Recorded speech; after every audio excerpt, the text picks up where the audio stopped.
Kí ni àwọn ohun ọ̀pákùtẹ̀lẹ̀ yín fún ìlú Ọ̀yọ́ ní tilé toko tí wọ́n bá ti wúyè fún yín? Lọ́gán tí wọ́n bá ti wúyè fún mi, mo ní àwọn ohun tí mo ti tò papọ̀ láti ṣe.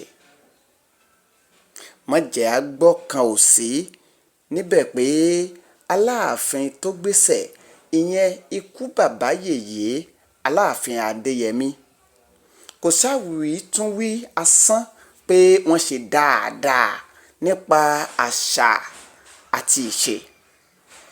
Àwọn ni aṣàtẹ́rọ̀gọ̀dì tí dọ́kọ̀ dúró de ọlọ́ṣinṣin. Èrò mi ni láti gbé e níbi tí wọ́n parí ẹ̀ sí. Ọ̀kan nìyí nínú àwọn èròǹgbà mi. Èmi náà ó wo ọ̀nà tá a lè gbà láti ṣe agbátẹrù àṣà bíi ṣíṣe ètò ayẹyẹ Ṣàngó, ọjọ́ Ọ̀rànmíyàn àti bẹ́ẹ̀ bẹ́ẹ̀ lọ.